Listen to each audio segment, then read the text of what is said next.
Verona, au contraire, où le parti du Sénat dominait et que Pizarro avait fait le point d'appui de son parti, le peuple, les militaires, les magistrats éclateront contre les Français. Nombre de ceux-ci feront arrêter dans leur maison. 400 de nos malades feront égorger dans les hôpitaux. Les Français de Rome sont fermés dans le fort extérieur de Verona et dans celui qui avait été pratiqué dans l'intérieur au débouché du 13e pont. Mais qui ne voulut pas se laisser couper de Victor. Revenons de Rome, sortit de la vie avec ce qui n'était pas nécessaire à la gare des châteaux et se retira sur la mission. Ainsi, le lion de Saint-Marc s'est relevé triomphant et terrible, car au lieu de réprimer ce dangereux mouvement, le parti de Pizarro s'y livra tout entier. Soit qu'il crut réellement à la perte de Joubert, soit qu'il ignora que les cœurs de réserve de victoire. Déjà assez près de Verona accouraient en toute hâte, soit enfin qu'aveuglé par la haine, il espéra détruire tous les novateurs et avoir le temps d'en faire un grand exemple, soit pour satisfaire la vengeance de l'oligarchie.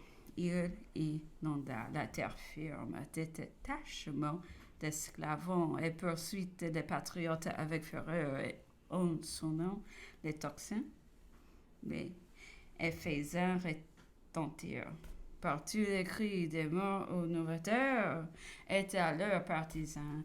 Vainement, le ministre de France auprès du Sénat fit des efforts pour lui montrer l'abîme qu'il creusait sous ses pas.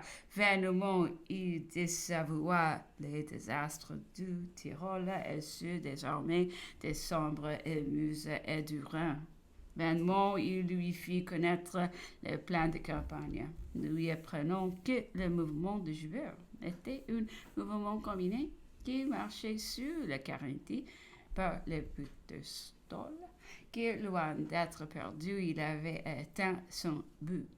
On n'ajouta aucun crédit à ses paroles, on désirait trop vivement le contraire. La passion fut plus forte. On ne crut que ce que l'on souhaitait. De son côté, la cour de Vienne ne manqua pas de promettre de signer tout ce que Venise proposa. Elle sentait trop de quelle importance il était peu d'entretenir une insurrection sur le derrière des Français. Une cour de réserve d'assez pas le général français à Palmanova, la garnison de Sopo et la prudence du provéditeur, Mocenigo, feront que ce commis moins d'excès dans les frioles.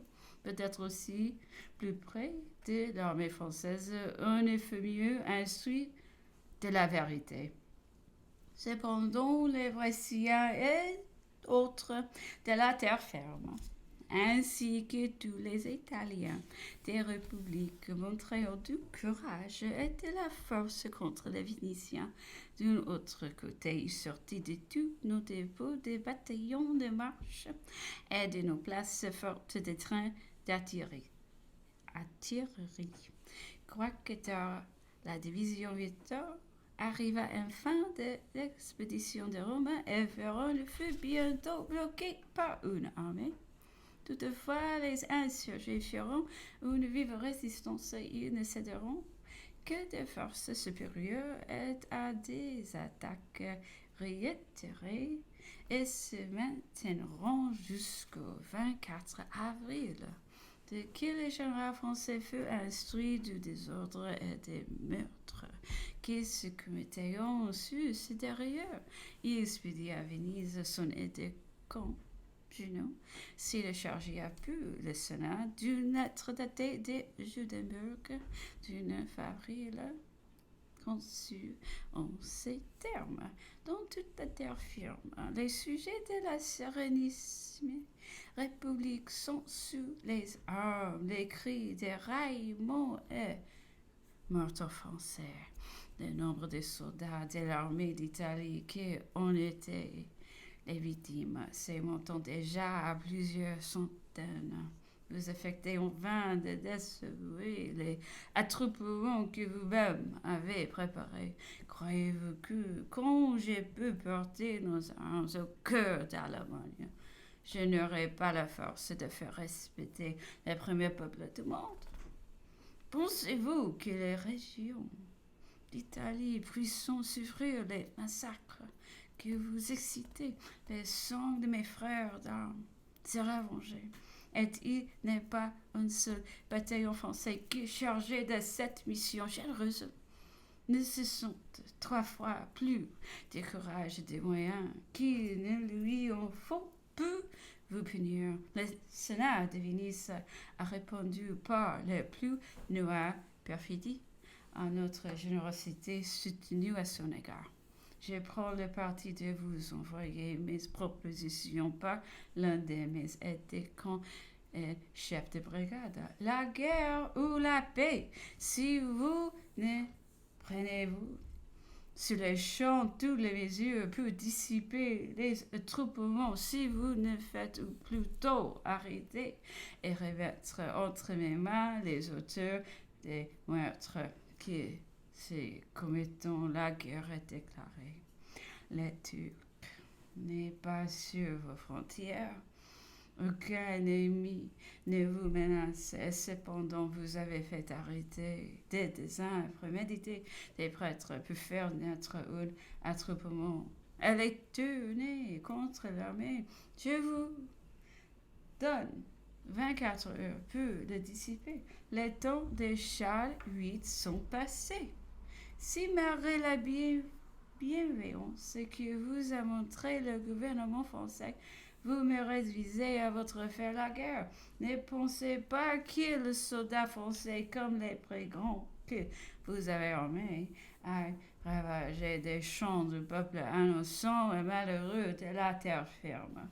Non, je les protégerai, et il viendra jusqu'au forfait que auront obligé l'armée française d'arracher à votre tyrannique gouvernement signé Bonaparte. Les décans eurent l'ordre de lire cette lettre lui-même en plein Sénat et d'exprimer à cette assemblée toute l'indignation qu'excitait sa conduite. Mais déjà la terreur était dans Venise. Le prestige était dissipé. On y savait que les armées du Rhin n'avaient pas bougé, pas essuyé d'échec, que Joubert était arrivé à Viac avec toute son armée, que Victor, revenu de Rome, investissait à Péronne, qu'Augereau, de retour d'une mission à Paris, se portait sous les lagunes, avec une division de bataillons de marche, qu'enfin Napoléon victorieux dans tous ses combats, avait porté l'épouvante jusque dans Vienne, qui venait d'accorder une suspension d'armes à ses ennemis, que ceux-ci lui avaient envoyé des plénipotentiaires pour lui demander la paix. L'abattement était extrême. Le ministre de France présenta à Junot. Le Sénat fut à ses pieds. Tous les moyens furent employés pour l'adoucir. Cependant, il remplit sa mission avec toute la franchise et la rudesse d'un soldat, ce qui accrut de beaucoup l'épouvante du Sénat, exhorta au contraire les amis de la liberté et leur fit prendre tout à fait le dessus dans la vie. Le Sénat envoya une grande députation au général français, lui proposant toutes les réparations qu'il pourrait désirer, lui offrant d'en passer par tout ce qui lui plairait de prescrire. Tout fut mis en œuvre. On offrit des millions à tous ceux qui l'on croyait avoir du crédit sur les esprits. Tout fut inutile. Il expédia alors des courriers à Paris et mit des sommes considérables à la disposition de son ministre afin de se gagner les membres du directoire et faire donner au général français des ordres propres à sauver Venise. Tous ces moyens feront inutiles auprès du général français. Ils réussiront à Paris. La distribution des quelques sommes est une promesse de 10 millions value au ministre de Venise des lettres et de l'expédition d'autres favorables. Mais ils n'étaient pas revêtus de toutes les formes voulues. D'ailleurs, les dépêches du ministre au Sénat feront intercepter. Le général français y trouva le développement de toute l'intrigue. Les montants des sommes données, celui des lettres d'échange, et par cela, tout devenait nul. Vers la fin d'avril, Napoléon revint par Graz, Laibach, triste, Palmanova. Il passa de là à Trévisa, sur le bord des lagunes, visita les différents débouchés des canaux et rendit le 3 mai un ordre du jour par lequel, se fondant sur les principes naturels de repousser la force, pas la force, il déclarait la guerre à Venise. Cet ordre du jour acheva de porter le découragement au comble. Les armes tomberont des mains de chacun. On ne songeait pas même à se défendre. Le grand conseil de l'aristocratie se démit et rendit la souveraineté du peuple. Mon municipalité en fut la dépositaire. Ainsi, ces oligarques, si fiers, si longtemps ménagés par le général français, dont l'alliance avait été suscitée avec autant de bonne foi, tomberont alors sans aucun moyen de salut. Ils solliciteront enfin dans leur angoisse la cour de Vienne. Ils lui demanderont inutilement de les comprendre dans la suspension d'armes et dans les négociations de paix. Cette cour fut sourde à toutes leurs instances. Elle avait ses vues.